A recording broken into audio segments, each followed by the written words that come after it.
Ça y est, la Model 3 Performance est sortie, la version Highland, qui a pris un certain temps à sortir en fait, et je dois avouer que je suis relativement déçu. Tu t'attendais pas à autre chose de ma part, de toute manière, mais pour moi, il y a un truc vraiment choquant sur cette voiture. Je vais t'en parler après.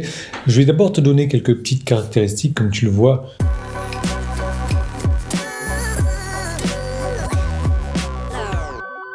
Les 528 km d'autonomie WLTP, le 0 à 100 en 3 secondes 1. Personnellement, je m'attendais à moins. Je m'attendais à passer en dessous de la barre des 3 secondes. Mais en fait, c'est le cas aux États-Unis. Donc, comme ils comptent le 0 à 60 miles, ça passe en dessous des 3 secondes. Par contre, de 0 à 100 km/h, pour le coup, on passe en dessus. 262 km/h de vitesse maximale. Je ne peux pas vraiment comparer avec l'ancienne. Par contre, ce qui est intéressant, c'est qu'il y a un design performance sur mesure. Des sièges sport, on les verra en détail, même si on les a déjà vus, on les connaît par cœur maintenant quasiment. Suspension adaptative, les jantes 20 pouces. Alors, je ne suis pas forcément fan des jantes 20 pouces. Il faut voir en vrai ce que ça donne. Mais là, personnellement, je pense que ce qu'on voit à l'intérieur, là, ça doit s'enlever pour donner un look un petit peu plus agressif. Et par contre, au détriment de l'autonomie, forcément. Les nouveautés, donc on voit qu'il y a un petit bandeau noir ici. Le diffuseur à l'arrière est différent également, un peu plus sportif, le béquet habituel en carbone. Et ils ont gardé du carbone aussi à l'intérieur, ici. Et moi, je me demandais sur la mienne, est-ce que j'allais pas faire le changement pour du carbone? Je ne sais pas trop encore, parce que je ne suis pas très carbone. On verra. On n'a toujours pas cette apparition de Komodo, ni des capteurs, évidemment. On parle de 460 chevaux ici, je suis un petit peu surpris, parce qu'en même temps, ils disent que c'est la Model 3 la plus puissante jamais conçue. Alors, je ne sais pas trop. Puissance, parce que voilà, ça va faire du 0 à 100 en 3 secondes 1, mais 460 chevaux, j'ai l'impression que la performance était quand même un peu plus puissante. Après, c'est sûr que sur le banc d'essai, cette performance est capable de tenir ces 460 chevaux sur une demi-heure, ce qui est complètement hallucinant par rapport à l'ancienne performance. Donc, comme je vous disais, ils ont revu le carénage arrière, le diffuseur arrière, l'aileron en fibre de carbone. Les suspensions adaptatives, je demande vraiment à tester. J'avais testé sur la Model S, alors je ne sais pas si c'est le même type de suspension, mais c'était franchement sympa sur la Model S. On a un mode piste V3 qui donne encore plus de pouvoir sur la tenue de route, sur la stabilité. Bon, personnellement, j'ai jamais eu l'occasion de tester ça, mais j'imagine que les gens qui ont acheté une performance ou qui ont déjà une performance, ils ont déjà fait la piste, donc ils peuvent en dire un peu plus là-dessus. Moi, personnellement, non. Ces nouveaux sièges avec le logo Ludicrous pour le coup, alors que la voiture s'appelle toujours Performance, ils sont magnifiques, vraiment. Un châssis Performance sur mesure pour offrir une réponse intuitive, les fameuses jantes forgées, à voir, vraiment à voir. Des freins de performance qui résistent à une plage de température beaucoup plus haute, parce que c'est vrai que j'entends souvent parler des gens sur circuit, au bout de 2 ou 3 tours de circuit, ils n'ont plus de freins déjà. Et ces fameuses finitions en fibre de carbone, comme on le voit ici, à voir. Sérieusement, à voir.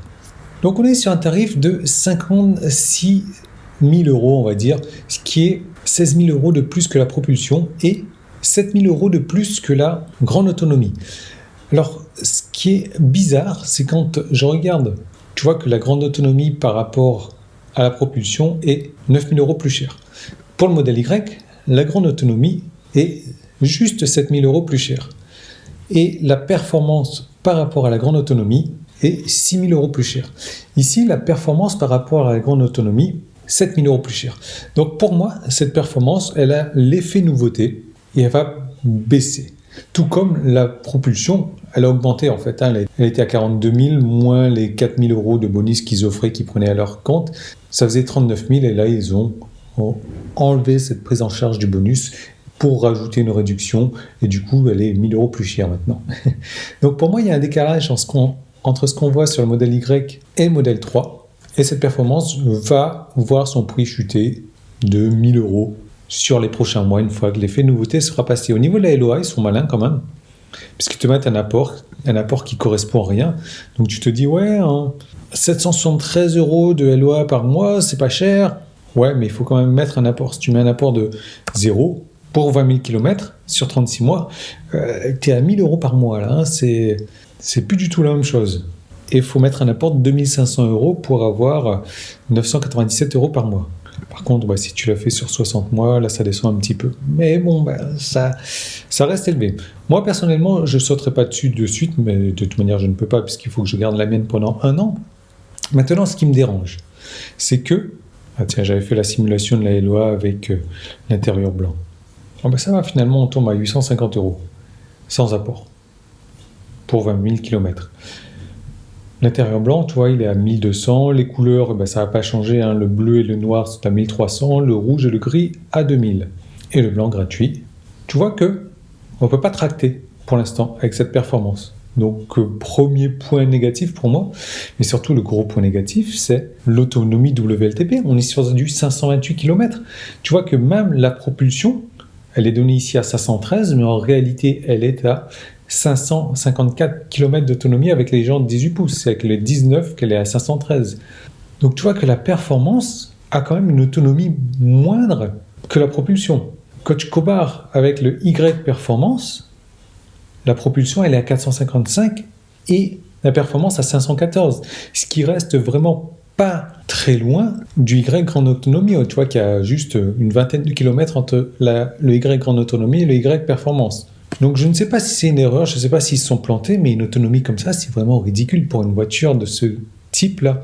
Certes, elle va charger plus rapidement que la propulsion, mais comme sa batterie est plus grosse, ben forcément, tu ne vas pas forcément gagner de temps sur la recharge. Donc je suis un petit peu déçu et en même temps, je suis un peu surpris de sa performance. J'en attendais beaucoup, parce qu'on en a entendu parler beaucoup sur Twitter et autres, mais bah, à la voir comme ça, ouais, elle est belle, les jantes ne me plaisent pas forcément, on a ce petit logo Ludicrous encore, mais elle s'appelle toujours pas Ludicrous, et elle n'a pas des performances Ludicrous aussi pour moi. Je ne sais pas ce que tu en penses, laisse-le moi savoir en commentaire, tu vas retrouver aussi mon lien de parrainage en commentaire. Le parrainage, il s'arrête jusqu'à la fin avril, pour quelques mois, oui.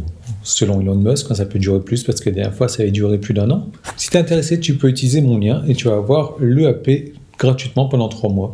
L'EAP donc qui est facturé à 3 800 €, mais qui ne va pas forcément bien marcher encore pour le moment. Donc surpris par cette autonomie, dis-moi ce que tu en penses. Je trouve ça dommage pour ce 0 à 100 en 3 secondes 1, même si c'est 0,2 secondes, ça ne va pas changer la vie. C'est juste sur papier. Je pense que le tarif, comme je te le disais, va descendre. La livraison, tu vois que c'est dans 1 mois, hein, moins d'1 mois même. Et si évidemment tu te fais livrer d'une performance et que tu es dans le coin, ben, j'aimerais bien te rencontrer, voir un petit peu la voiture. Mais cette autonomie WLTP là, je trouve ça très bizarre. Voilà, laisse-moi savoir ce que tu en penses, laisse-moi un pouce en haut et je te retrouve bientôt dans une prochaine vidéo.